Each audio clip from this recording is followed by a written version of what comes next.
ठीक है, देखिए कैश बजट, ठीक है, फिर से वो एक बार देखिए। तो मीनिंग ऑफ कैश बजट, ठीक है, कैश बजट क्या है? हमारा एक स्टेटमेंट है जो शो करता है एस्टिमेटेड कैश इनफ्लोज और कैश आउटफ्लोज एक बिजनेस का एक स्पेसिफिक पीरियड के लिए, है ना। तो अनुमानित रहता है, जैसे हम लोग बोले क्योंकि बजट बना रहे हैं तो वो आगे का पोजीशन के लिए, तो वो तो हम बस अभी अनुमान लगा सकते हैं, तो कितना कैश आएगा इनफ्लो और कितना कैश जाएगा आउटफ्लो, ठीक है, एक बिजनेस का एक स्पेसिफिक पीरियड के लिए, ठीक है। Along with expected cash balance, इसका क्या मतलब हुआ कि हमारा कितना कैश बैलेंस रहेगा, है ना। कैश बैलेंस हम लोग समझते हैं ना, इनफ्लो और आउटफ्लो होने के बाद भी कितना हाथ में रहेगा हमारा। आइए सिंपल वर्ड्स में कैश बजट एक फोरकास्ट है, मतलब अनुमान लगाए हैं जो हम आगे के लिए, ठीक है, भविष्यवाणी किए हुए हैं कैश रिसीट और कैश पेमेंट्स का एक फ्यूचर पीरियड के लिए। तो ये मैनेजमेंट को हेल्प करता है ये देखने में कि क्या हमारे पास सफिशिएंट कैश रहेगा जिससे हम अपना जहां भी हमको पेमेंट करना है वो ऑब्लिगेशंस जो दायित्व है उसको हम मीट कर सकेंगे। जैसे क्रेडिटर से हम सप्लाई लिए हैं क्रेडिट में, है ना, गुड्स लिए हैं, रॉ मटेरियल अपना लिए हुए हैं तो उसका पेमेंट कर पाएंगे। इसी तरह किसी से लोन लिए हैं तो उसको हम पेमेंट कर पाएंगे, या किसी का भी हम उधार है जो भी खर्चा, ठीक है, एक्सपेंस वाला अगर कोई क्रेडिटर है मेरे, ठीक है, तो उनका भी हम पेमेंट कर पाएंगे टाइम से, ठीक है। तो प्रॉफिट एक अलग चीज है और कैश और कैश इक्विवेलेंट में पैसा रहना एक अलग चीज है, क्योंकि आपके पास पैसा रहेगा तभी उसको आप टाइमली पेमेंट कर पाएंगे। भले ही आपका प्रॉफिट बहुत हो लेकिन हाथ में पैसा नहीं है तो क्या हो सकता है, दिक्कत हो सकता है। हम लोग बात किए ना, बिजनेस बंद तक हो जाता है क्योंकि उनको आप टाइम पे पेमेंट नहीं करेंगे तो वो केस कर सकते हैं ना आप पे। क्लियर सबको, ठीक है। फिर देखिए इसी में लिखा हुआ है, तो कैश बजट एक डिटेल्ड एस्टिमेट हो गया किसका, कैश एक्सपेक्टेड कैश रिसीट्स का कितना हमारे पास आएगा और कैश पेमेंट्स का एक स्पेसिफिक पीरियड में, और जो हमारा रिजल्टिंग कैश बैलेंस होगा। ऑब्जेक्टिव्स क्या हो गया तो हमारा कैश बजट का, तो कैश बजट का पहला उद्देश्य क्या है कि हमारे पास पैसा रहे, जो भी हमारा बिजनेस का गतिविधि है उसको हम सुचारू ढंग से कर पाए, है ना। कैश शॉर्टेज और सरप्लस को हम अवॉइड कर सके, ऐसा ना हो कि मेरे पास क्या पड़ जाए, कैश का शॉर्ट हो जाए, है ना, कि पैसा ही नहीं रहे पेमेंट करने के लिए, या मेरे पास क्या हो जाए एक्स्ट्रा पैसा हो जाए। तो एक्स्ट्रा पैसा भी होना, उसको सही जगह पे नहीं लगाने से क्या होगा, हमारा हानि होगा, है ना। थर्ड है प्लान कर सके हम शॉर्ट टर्म बोरोइंग और इन्वेस्टमेंट, ठीक है, कि अगर हम कहां पे, अगर हमको मान ले रहे हैं कि हम अगर बजट बनाएं और हमको दिख रहा है कि इस मंथ में मेरा क्या हो रहा है, शॉर्ट पड़ रहा है, तो हम प्लानिंग पहले से कर लेंगे तब ना हम लोन के लिए अप्लाई कर पाएंगे, या जिससे भी लेना है पहले से बात कर पाएंगे, या सप्लायर को ही बोल पाएंगे कि इस मंथ में हम आपको तुरंत पेमेंट नहीं कर पाएंगे, थोड़ा टाइम लगेगा, ठीक है। इन्वेस्टमेंट, अगर सरप्लस पैसा है तो हम उसको क्या कर सकेंगे, इन्वेस्टमेंट, क्योंकि पहले ही से आपको आइडिया मिल गया कि इस समय मेरा क्या होगा, मेरा एक्स्ट्रा पैसा रहेगा हमारे पास, है ना। मेंटेन लिक्विडिटी, कि प्रॉपरली हम क्या कर सके, पेमेंट कर पाए जब भी उसका समय आए, तरलता कि पैसा मेरे पास भी रहे और जिसका जिसका भी पेमेंट करना है उसको हम पेमेंट कर दे, और कंट्रोल कर सके कैश एक्सपेंसेस को। हमको एक आइडिया मिल जाता है कि कहां कहां हम पेमेंट कर पाएंगे तो हम क्या कर पाएंगे, तो उस जो खर्चा है मेरा, ज्यादा खर्च हम करने से रुकेंगे, क्योंकि हमको पता है मेरे पास कितना लगभग रहेगा, इसका अनुमान हम लगाए हुए हैं। आ जाइए अंदर, इंपॉर्टेंस ऑफ कैश बजट, ठीक है। इंपॉर्टेंस क्या है तो प्रिवेंट्स इंसॉल्वेंसी, है ना, हमको कंगाल होने से बचाता है, क्योंकि पैसा हाथ में रहेगा तो हम उसको पेमेंट कर पाएंगे सही से। तो वो जो हम लोग पढ़े थे ना, इन क्रप्सी एंड क्या था वो, बैंक्रप्सी एंड, हाँ, insolvency and bankruptcy code, IBC code 2016 वाला जो पढ़े थे हम लोग, है ना, लॉ में पढ़े थे ना।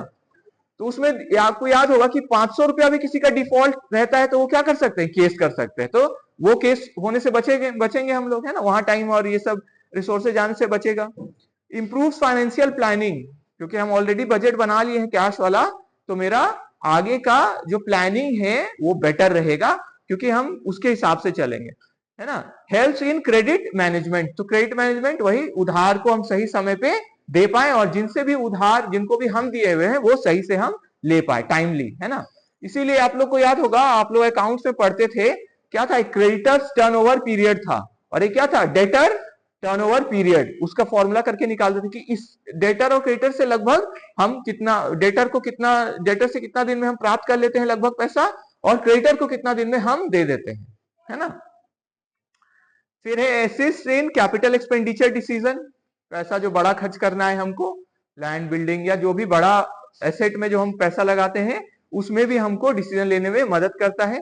और इंश्योर्स स्मूथ बिजनेस ऑपरेशन, ठीक है, कि हम क्या कर सके, जो अपना गतिविधि है जो भी बिजनेस का, वो हम ठीक से चला सके, है ना, स्मूथली चलेगा क्योंकि बजट बनाए हुए। आ जाए कंपोनेंट्स ऑफ कैश बजट। तो इसमें रहता क्या क्या है, पहला कंपोनेंट में देखिए सबसे पहले है कैश रिसीट्स। आएगा कहां कहां से, स्रोत क्या क्या रहेंगे हमारे, तो कैश सेल्स है, collection from debtors, sale of assets, अगर कोई एसेट आप बेच रहे हैं तो, अगर प्लानिंग है पहले से, नहीं तो ये नॉर्मल नहीं रहता है कि हम एसेट बेच देंगे, है ना। फिर इंटरेस्ट रिसीव्ड, कहां कहां से, जहां आप लोन दिए वहां से पैसा मिल रहा है आपको, इंटरेस्ट का भी। लोन रिसीव्ड, है ना, लोन अगर आप लेते हैं, प्लानिंग किया हुआ है कि इस महीने में, इस साल में हमको लोन लेना है तो।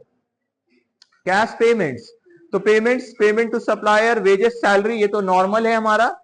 रेंट एंड यूटिलिटीज, ठीक है, फिर जो भी मेरा यूटिलिटीज क्या हो गया, इलेक्ट्रिसिटी का पेमेंट हो गया, टेलीफोन बिल हो गया, है ना, पानी वाला जो बिल हो गया, ये सब क्या यूटिलिटी में आता है ना।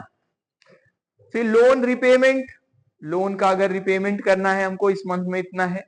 और कैपिटल एक्सपेंडिचर, बड़ा खर्च अगर करने वाले हैं आप तो उसका भी पता है, पता चल जाएगा, अनुमान लगेगा। ओपनिंग कैश बैलेंस, ठीक है, ओपनिंग कैश बैलेंस जो मेरा पहले से इस मंथ के लिए एक्सपेक्टेड है कितना रहेगा। और closing cash balance, closing balance का देखिए फॉर्मूला है opening balance plus receipts minus payment, तब ना पता चलेगा क्लोजिंग कितना। ओपनिंग पहले से आपके पास जैसे 10 रुपया है ना, इस बार आप रिसीव कर रहे हैं इस मंथ में, मान लेते हैं 500, तो 10 प्लस 500, 510 है। और पेमेंट आप करने वाले हैं मान लेते हैं 300, है ना, तो माइनस 300, तो बचा कितना, 210, तो ये हो गया क्लोजिंग बैलेंस। आ जाइए methods of preparing cash budget, तो क्या क्या इसका मेथड्स है, किस किस मेथड से बनता है।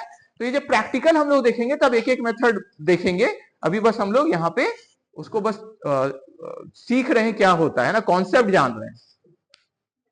पहला है receipt and payment method. Receipts and payment देखिए सिंपल है, prepared by listing all expected cash receipts and payment, जितना भी आने वाला है और जाने वाला है उसको हम लोग लिखते हैं, जैसे अभी पढ़ ही रहे थे, है ना, ओपनिंग में रिसीट प्लस करेंगे, माइनस कर देंगे पेमेंट, तो पता चलेगा बैलेंस कितना है, ठीक है। फिर है adjusted profit and loss method.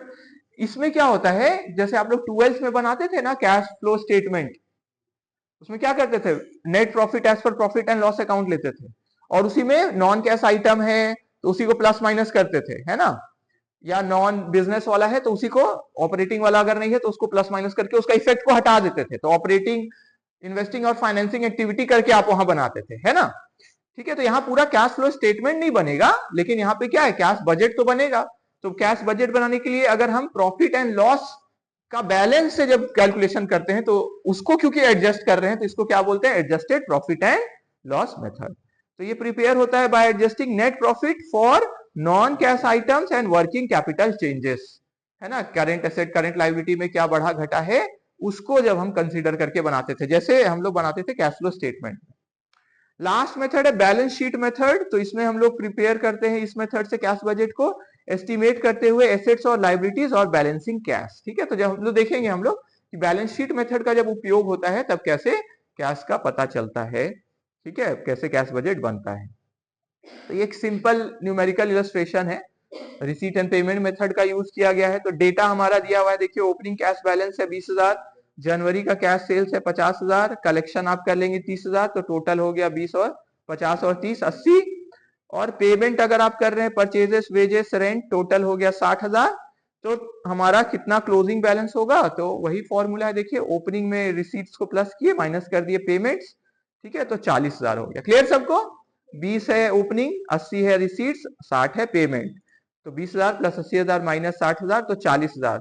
तो ये दिखाता है कि हमारा कैश बैलेंस पॉजिटिव रहेगा जनवरी मंथ के लिए, ठीक है। तो एडिक्वेट कैश बैलेंस है, इसके इसी पे डिसीजन भी ले सकते हैं कि जो मेरे पास एक्स्ट्रा पैसा बच रहा है तो क्या हम उसको इन्वेस्ट कर दे जिससे हमको इंटरेस्ट या कोई और लाभ है वो प्राप्त हो, ठीक है। तो एडवांटेज क्या है, तो पहला तो लिक्विडिटी, पैसा